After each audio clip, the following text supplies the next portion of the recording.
Everyone welcome back to my YouTube channel study with Poonam. I hope आप सभी लोग अच्छे होंगे और अपनी तैयारी को बेहतरीन तरीके से कर रहे होंगे। आज के इस वीडियो में हम सीटेट के लिए एसएसटी से महत्वपूर्ण क्वेश्चन करने वाले हैं, जो सीटेट के लिए अत्यंत महत्वपूर्ण है। तो चलिए पहला क्वेश्चन देखते हैं। पहला क्वेश्चन, किस सिख गुरु ने विद्रोही राजकुमार खुसरो की सहायता धन और आशीर्वाद से की थी? ऑप्शन ए है गुरु हरगोबिंद ने, गुरु गोविंद सिंह ने, गुरु अर्जुन देव ने, गुरु तेग बहादुर ने। तो इसमें आपका सही होगा ऑप्शन सी, गुरु अर्जुन देव ने। गुरु अर्जुन देव का शासनकाल था 1581 से 1606 तक। ये जहांगीर के शासन समकालीन थे। इन्होंने आदि ग्रंथ की रचना की और इन्हें सच्चा पादशाह कहा जाता था। गुरु अर्जुन देव अपने पुत्र हरगोबिंद को 6वें सिख गुरु बनाया। हरगोबिंद सिंह को जहांगीर ने ग्वालियर में कैद कर लिया और हरगोबिंद ने अकाल तख्त या ईश्वर के सिंहासन का भी निर्माण करवाया था। गुरु तेग बहादुर ये 9वें गुरु थे। सिख के 9वें गुरु तेग बहादुर सिंह थे। औरंगजेब ने इनकी हत्या करवाई थी। इस्लाम न स्वीकार करने के कारण औरंगजेब ने इनकी हत्या करवा दी थी। और गुरु गोविंद सिंह ये सिख के 10वें और अंतिम गुरु थे। इनका शासनकाल 1675 से 1708 ईस्वी तक था। ये सिखों के अंतिम गुरु और 10वें गुरु थे। इन्होंने खालसा संप्रदाय की स्थापना करवाई। खालसा संप्रदाय की स्थापना करवाई। फारसी में जफरनामा का अनुवाद किया और इन्होंने सिक्के पर 5 ककार का उल्लेख करवाया था, जिसे केस, कंघा, कृपाण, कच्छा और कड़ा था। ये मोस्ट इम्पॉर्टेंट है, पूछा जाता है किस सिख गुरु ने 5 ककार की स्थापना की थी? तो ये थे गुरु गोविंद सिंह। नेक्स्ट है, उत्तर भारत में चांदी का सिक्का टंका जारी करने वाला कौन मध्यकालीन शासक था? ऑप्शन ए है इल्तुतमिश, रजिया, अलाउद्दीन खिलजी, मोहम्मद बिन तुगलक। तो इसमें आपका सही होगा ऑप्शन ए, इल्तुतमिश का शासनकाल था 1211 से 1236 ईस्वी तक। इसने दिल्ली पर शासन किया था। दिल्ली का यह वास्तविक संस्थापक था। पूछा जाता था कि दिल्ली का वास्तविक संस्थापक कौन था? तो दिल्ली का वास्तविक संस्थापक इल्तुतमिश था। इल्तुतमिश ने राजधानी को लाहौर से दिल्ली स्थानांतरित करवाया था। इसने सुल्तान ए आजम की उपाधि धारण की थी। बागदाद के खलीफा से सुल्तान ए आजम की उपाधि धारण की थी। शुद्ध अरबी के सिक्के, चांदी का सिक्का टंका जारी किया था और तांबे का जीतल ऐसा करने वाला यह पहला तुर्क शासक था। रजिया यह इल्तुतमिश की पुत्री थी। इसका शासनकाल था 1236 से 1240 ईस्वी तक। यह भारत की प्रथम महिला शासिका थी। अलाउद्दीन खिलजी, इन्होंने अलाई दरवाज़ा का निर्माण करवाया था। अलाउद्दीन खिलजी ने अलाई दरवाजे का निर्माण करवाया था और इक्ता को समाप्त किया था। इक्ता प्रथा को लागू करने वाला इल्तुतमिश था और समाप्त अलाउद्दीन खिलजी ने किया था। चंद्रदेव राय को रायन की उपाधि दी थी। सैनिकों की हुलिया लिखने और घोड़ों को दागने का प्रथा को स्टार्ट किया था। और मोहम्मद बिन तुगलक का शासनकाल था 1325 से 1351 ईस्वी तक। इब्न बतूता 1313 ईस्वी में इन्हीं के शासनकाल में भारत आया था। इब्न बतूता का यात्रा वृत्तांत किताबुल रहला है, जो अरबी भाषा में लिखित था। यह मोरक्को का निवासी था।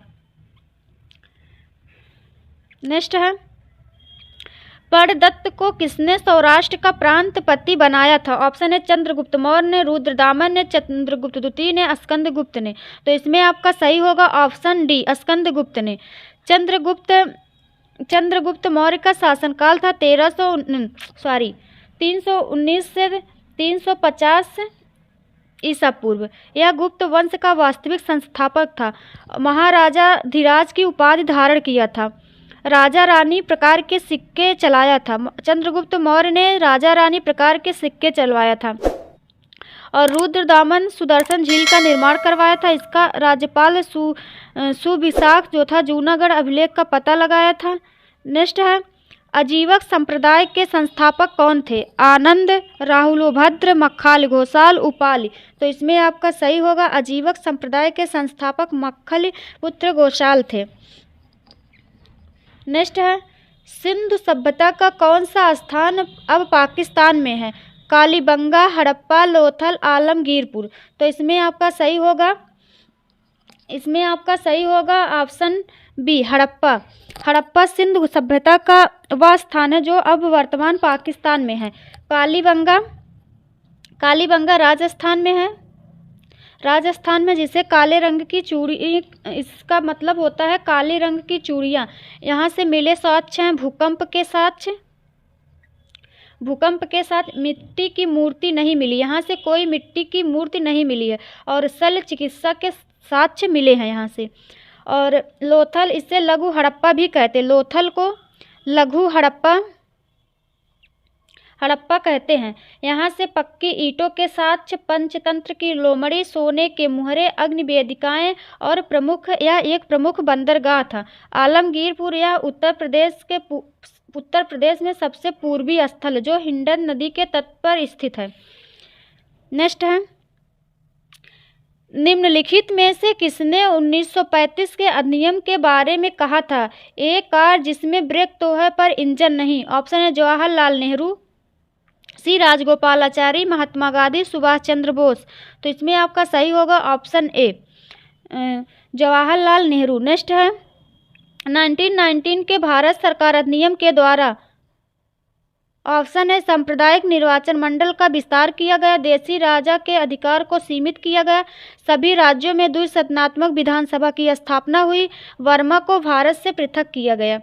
तो इसमें आपका सही होगा ऑप्शन ए सांप्रदायिक निर्वाचन मंडल का विस्तार किया गया। नेक्स्ट है निम्नलिखित में से किसने सांप्रदायिक अधिनिर्णय घोषित किया? Ramsay MacDonald, Stanley Baldwin, Neville Chamberlain, Winston Churchill. तो इसमें आपका सही होगा option A Ramsay MacDonald. Next है जलियांवाला बाग हत्याकांड की जांच के लिए बनाई गई समिति का नाम था। Option A Simon Commission, Hunter Commission, Raymond Commission, Lithgow Commission. तो इसमें आपका सही होगा option B Hunter Commission. Jallianwala Bagh हत्याकांड की जांच के लिए हंटर कमीशन 1919 को बनाया गया था। साइमन कमीशन 1927 को बना था और 1928 को भारत आया था और लिथगो 1928 में इसकी स्थापना हुई थी। नेक्स्ट है बंगाल के बंग भंग के बाद कौन सा आंदोलन शुरू हुआ? सविनय अवज्ञा आंदोलन, स्वदेशी आंदोलन, भारत छोड़ो आंदोलन, असहयोग आंदोलन। तो इसमें आपका सही होगा ऑप्शन बी स्वदेशी आंदोलन। स्वदेशी आंदोलन 1905 को स्टार्ट हुआ था, 1906 को। सविनय अवज्ञा आंदोलन 6 अप्रैल 1930 को शुरू हुआ था। भारत छोड़ो आंदोलन 1942 को, असहयोग आंदोलन 1920 को। नेक्स्ट है पृथ्वी की सतह का वह भाग जो पानी से ढका है? लगभग 1/4, आधा, 2/3, 3/5। तो इसमें आपका सही होगा 2/3। नेक्स्ट है निम्नलिखित में से किस एक महाद्वीप में उसके संपूर्ण क्षेत्रफल में मैदानी भाग का प्रतिशत सर्वाधिक है? ऑप्शन ए एशिया, यूरोप, उत्तरी अमेरिका, दक्षिणी अमेरिका। तो इसमें आपका सही होगा ऑप्शन बी यूरोप। एशिया जो है सबसे बड़ा महाद्वीप है। एशिया विश्व का सबसे बड़ा महाद्वीप है। यहाँ की सबसे लंबी नदी यांगटीसी है। यांगटीसी एशिया की सबसे बड़ी लंबी नदी है। बैकाल झील सबसे गहरी झील है जो कि एशिया महाद्वीप में स्थित है। नेक्स्ट है यूरोप। यूरोप एशिया के बाद दूसरा सबसे बड़ा महाद्वीप है। इसमें 51 देश हैं और विश्व का सर्वाधिक नगरीकृत महाद्वीप है और इसे प्रायद्वीपों का प्रायद्वीप कहा जाता है। ऑस्ट्रेलिया को छोड़कर सबसे छोटा है। यह ऑस्ट्रेलिया को छोड़कर सबसे छोटा है। उत्तरी अमेरिका थर्ड नंबर का सबसे बड़ा महाद्वीप है और यहाँ की सबसे बड़ी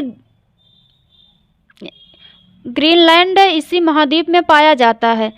इसमें 23 देश है। सर्वोच्च शिखर माउंट मैकिन्ले है और यहाँ हरिकेन और टॉर्पेडो नाम के तूफान आते हैं। दक्षिणी अमेरिका का आकार त्रिभुजाकार है। यह दक्षिणतम भाग है। दक्षिणी अमेरिका का दक्षिणतम भाग हॉर्न अंतरीप कहलाता है। मकर रेखा उत्तरी अमेरिका से होकर गुजरती है। नेक्स्ट है, लातूर किस प्रांत में है? आंध्र प्रदेश, महाराष्ट्र, गुजरात, मध्य प्रदेश। तो इसमें आपका सही होगा ऑप्शन ए, आंध्र प्रदेश। नेक्स्ट है, पीर पंजाल श्रेणी पाई जाती है अरुणाचल प्रदेश में, जम्मू कश्मीर में, पंजाब में, उत्तराखंड में। तो इसमें आपका सही होगा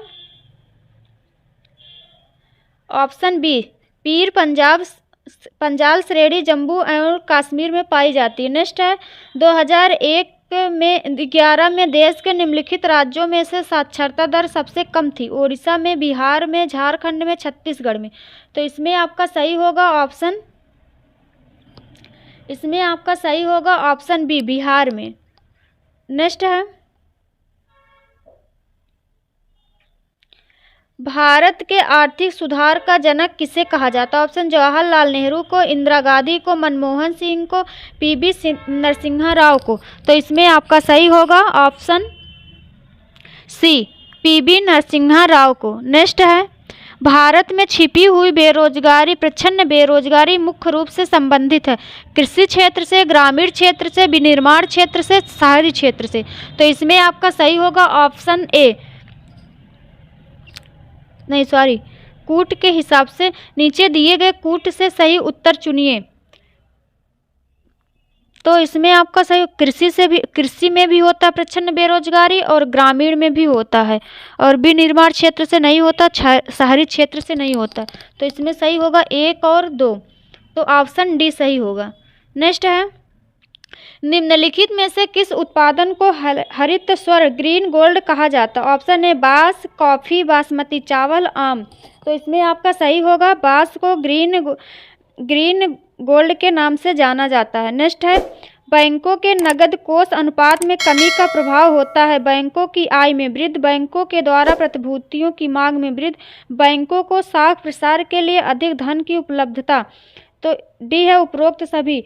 तो इसमें आपका सही होगा उपरोक्त सभी। नेक्स्ट है, हिंदू समृद्धि दर का संबंध किस समृद्धि दर से है? सकल राष्ट्रीय उत्पाद से, जनसंख्या से, खाद्यान्न से, प्रति व्यक्ति आय से। तो इसमें आपका सही होगा सकल राष्ट्रीय उत्पाद से, जीडीपी से। तो ये आज के जीएस के महत्वपूर्ण क्वेश्चन थे। अगर आप लोग को वीडियो अच्छी लगे तो चैनल को सब्सक्राइब, वीडियो को लाइक शेयर करना ना भूलें। धन्यवाद।